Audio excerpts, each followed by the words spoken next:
Hi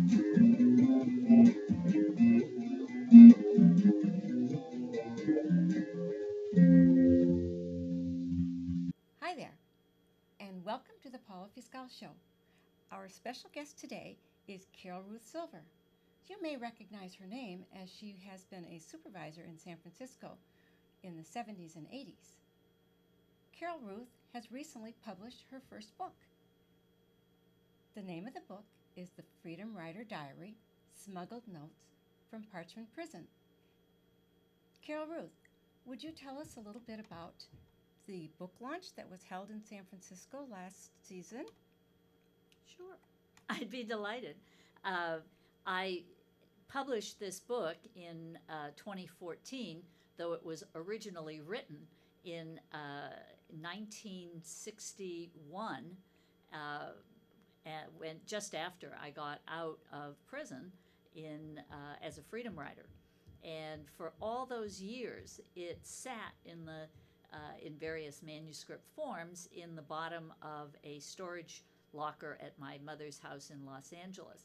But when the University of Mississippi agreed to publish it in 2012, I then spent 2 years getting it ready, and in 2014 they actually published it. And they allowed me to pick where I would kind of launch it. So I picked San Francisco, my home base, and we had just an absolutely marvelous book launch, book signing party at Books Inc. on Van Ness Avenue in San Francisco. I heard that there were hundreds of people and it was standing room only. Were some of our elected officials there? Yes. There were elected officials, there were unelected officials, there were all kinds of people.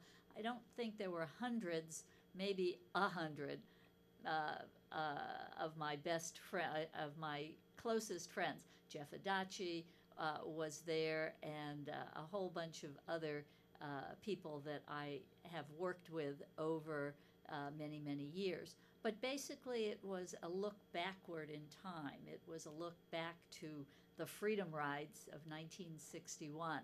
And I was really thrilled that so many people either remembered or remembered me from the 80s, 70s, and 80s when I was in politics in San Francisco, and really had an appreciation of this story, because the story is a very exciting one. It's a diary, it's a memoir, but it's the story of a young woman, and that the face on the cover of the book is who I was way back then. That is the mugshot that was taken by the Jackson, Mississippi Police Department, and we were able to get it and to use it as the cover of the book. Well, I understand that you have had a whirlwind tour, and that one of the places that you went to, there was something special by a group of students. Well, in Santa Monica, I've had book signings and a book tour, as they call it, from San Francisco to Chicago, Santa Monica, Phoenix, Arizona, Worcester, Massachusetts, which is near Boston, New York City, just all over, and really had a good time at every one of them. But a special thing at the Barnes & Noble bookstore in Los Angeles, a local theater company, a lovely young black woman who had her own theater company, put on a presentation of the most dramatic part of my book, which is getting arrested, which was not very pleasant, as you can imagine, but they did it in a very, very, it was very exciting to be dramatized in that way. And can you share with us a little bit about the Welty Prize, I heard that you won. Oh, that was another kind of like a book signing, but the Eudora Welty Prize is named after a woman novelist who wrote in mostly about Southern things, about Southern places and people, and lived most of her life in Jackson, Mississippi.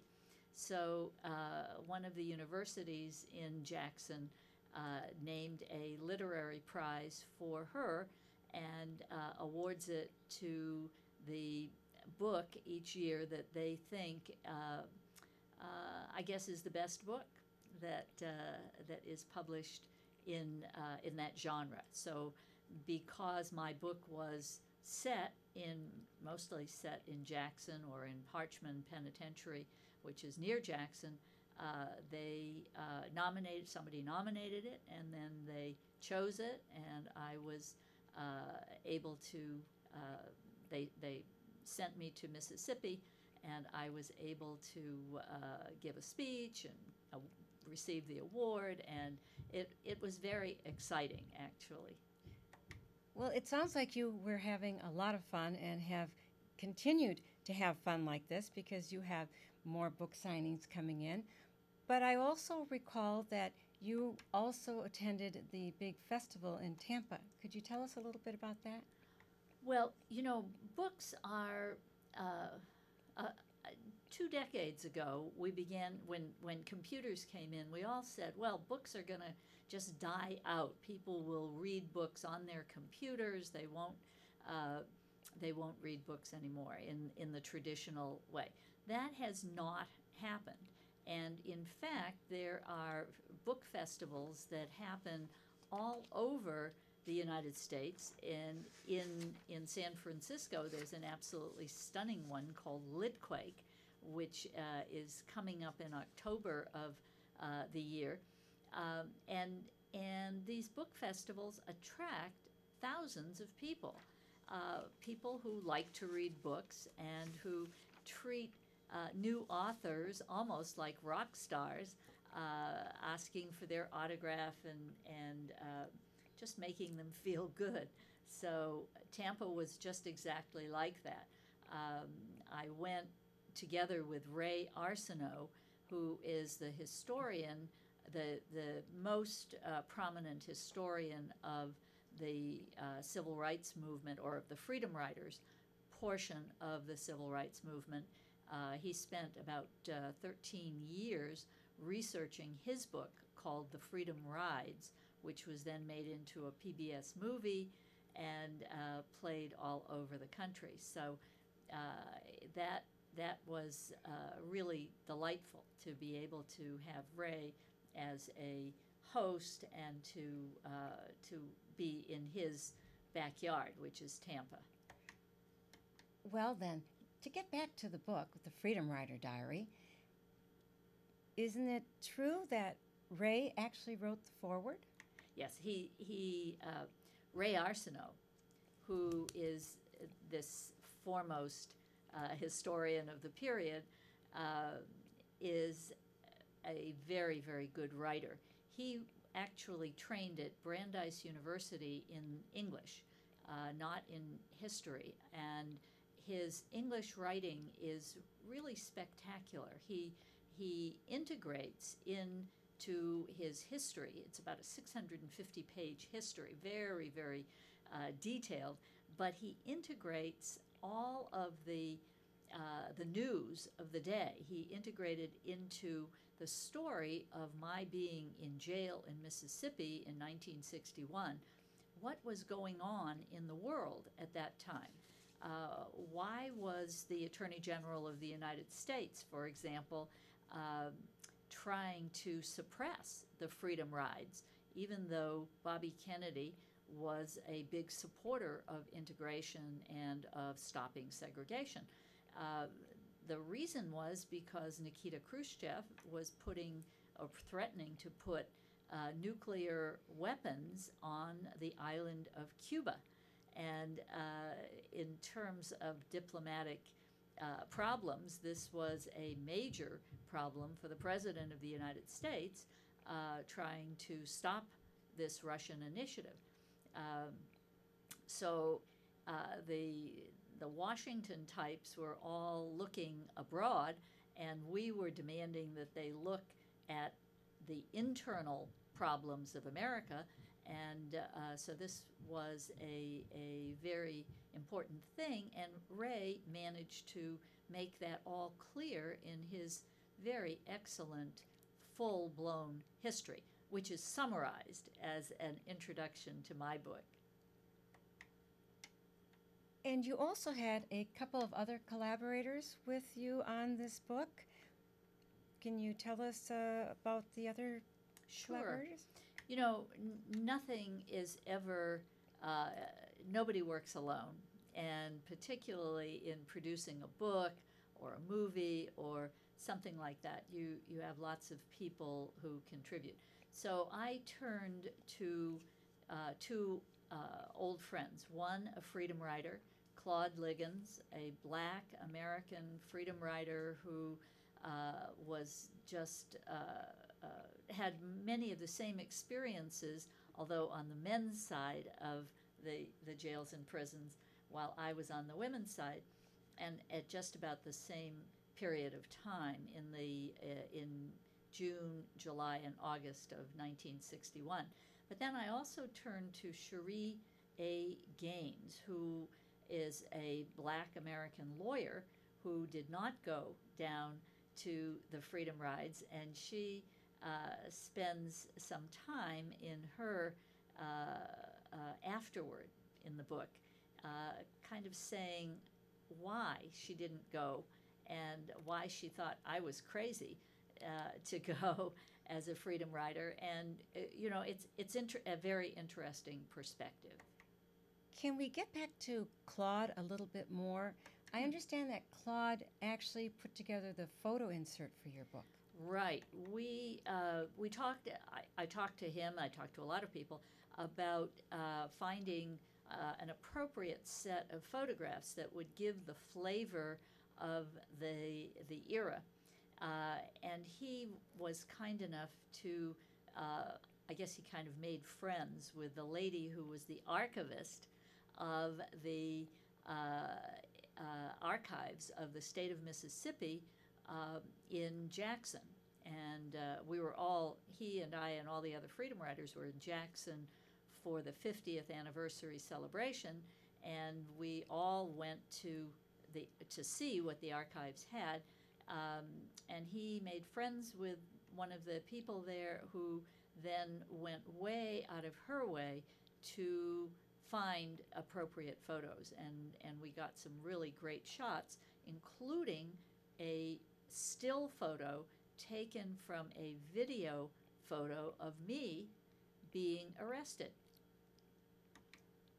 And also, on that note, I had understood that you had taken a special picture of you during was it the 40th or the 50th anniversary?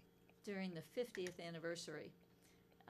During the 50th, we had a 40th anniversary of the Freedom Rides, which I actually initiated and put together, and it was at Tougaloo College in Jackson, Mississippi, which is a traditionally African-American school, and an absolutely beautiful campus, lovely people.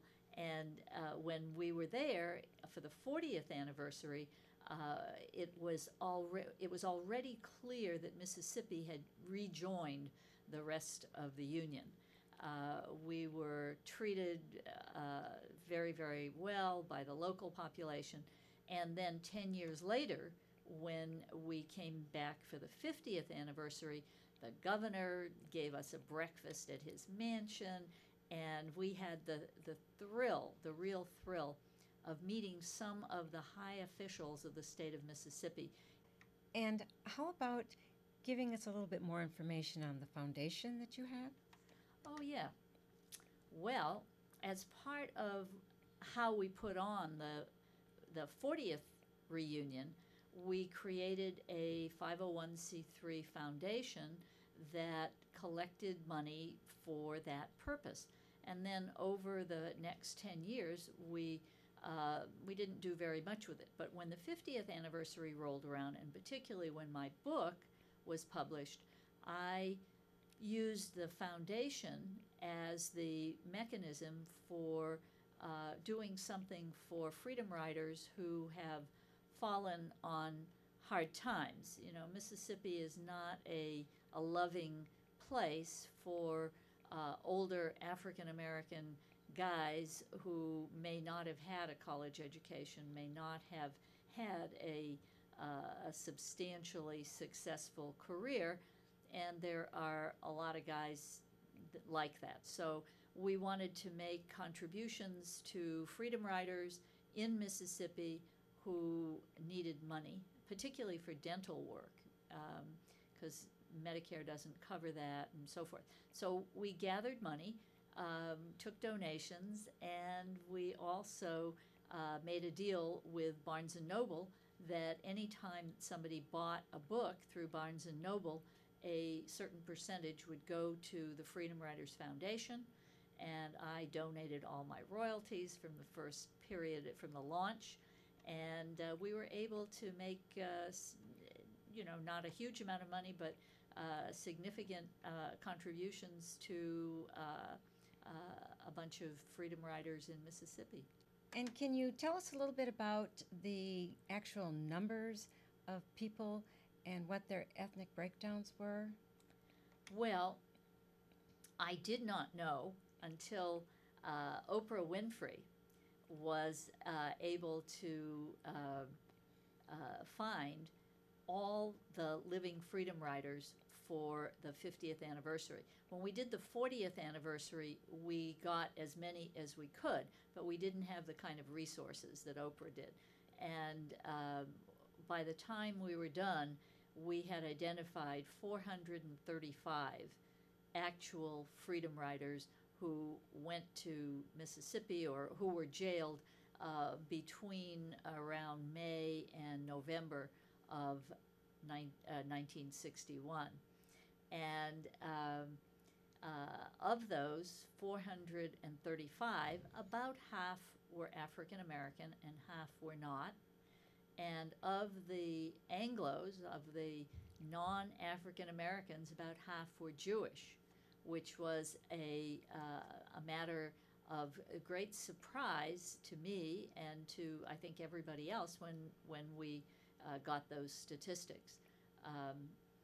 In my introduction to my little autobiography, which is in this book also, I cited the fact that I had a Jewish upbringing which focused on tikkun olam, on the obligation of every Jew and really of every person to make the world a better place, to make the world in the image of the force which has brought us all into being.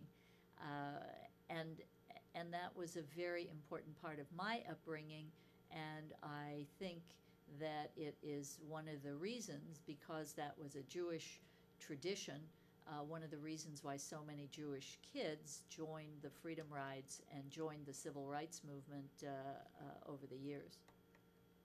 Well, I also heard that you attended a special event in Chandler, Arizona. Yes, the Jewish Community Center in Chandler, Arizona, invited me and Claude Liggins, who was the freedom rider who did the photos for my book, to come down there and speak about the freedom rides.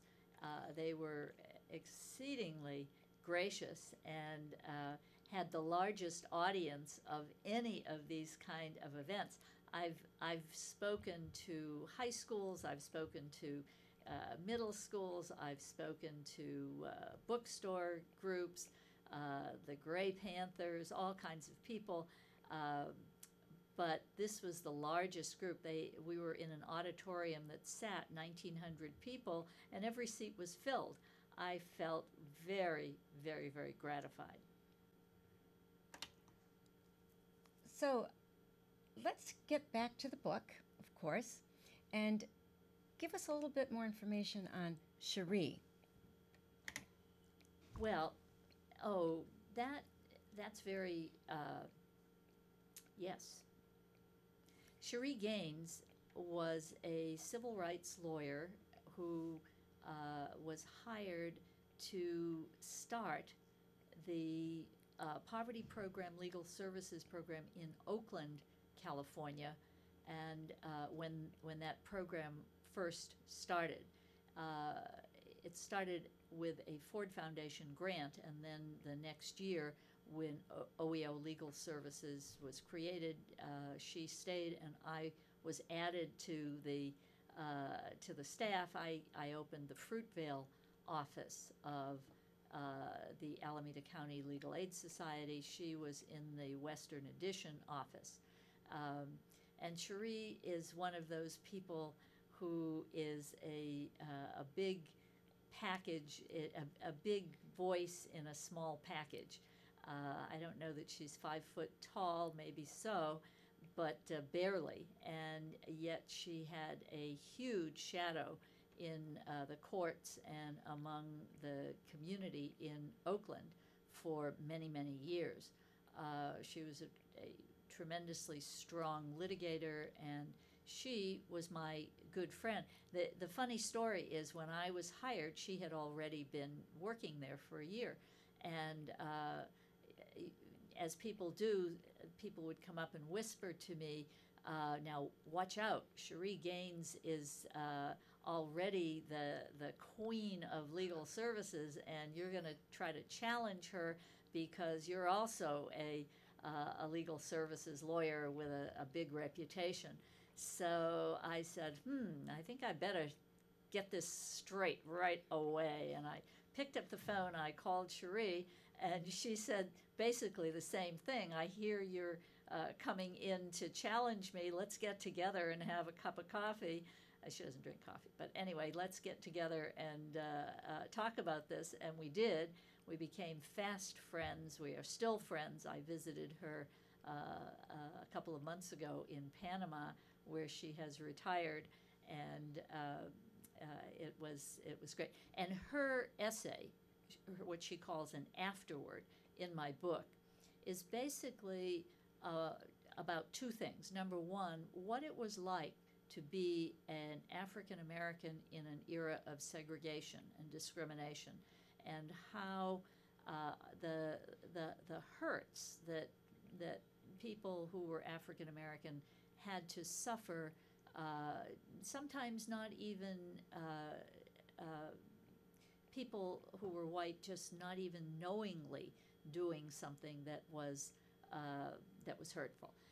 So that's one part, and then the other part is her affirmation that yes, the Freedom Rides did make a difference, and that she, as an African American, is happy that I and others participated. And speaking of friendships, would you share with our viewers, this is Carol Ruth Silver, the author of Freedom Rider Diary, about the time that you met somebody in New York by the name of Lorenz? Oh, yes.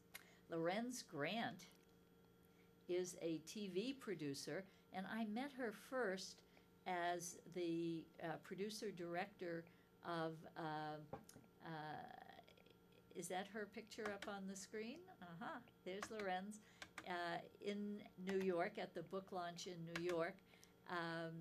And she is a very skilled creator of movies. She was at Sundance Festival just a couple of weeks ago to launch the the Black Panthers documentary, which she was the producer on. And before that, she was the producer on the Freedom Rides, which was a documentary made based on Ray Arsenault's book. And I am enormously excited that she and I have talked about the possibility of making my book into a docudrama or some kind of video thing. And she actually has an option to do that, and I'm hopeful I'm hopeful that she'll at least get her money's worth out of that option, and that those who support those kind of things, who support movies and the making of documentaries, will come forward and allow her to do it. Once again, we are here with Carol Ruth Silver, author of Freedom Rider Diary. We want to thank her for joining us, and I'm going to ask you one last question, Carol Ruth, that you can share with the viewers on how, if you're interested in being a book author, where to start. Oh, if you have a book in you, and I always say everybody's got one book, and this may be my one and only book, or there may be another one, but if you have a book in you and you really want to write, the first thing you should do is get an alarm clock and get up at about 4 o'clock every morning and write for 2 or 3 hours before anybody else in your household has awakened, before you turn on the television, turn on your email, before you do anything else. Just dedicate a period of time when there are no interruptions to writing down what you have to say. So that's I think the number one rule or instruction. But the second one is talk it up. Talk to people, talk to your friends and family and everybody else, and see if this idea that you have is something that that within your small circle of friends sounds like a good idea. Because if it is something that even your closest friends don't find interesting, it's going to be hard for you to find a wider audience. Once again, we want to thank Carol Ruth Silver, author of Freedom Rider Diary, for sharing with us some of the tips on how to become a book author. And this is one of the series of the Evolution of My Career specials on the Paula Fiscal Show. So stay tuned for our next distinguished guest. And by all means, if you have a book inside of you, start writing.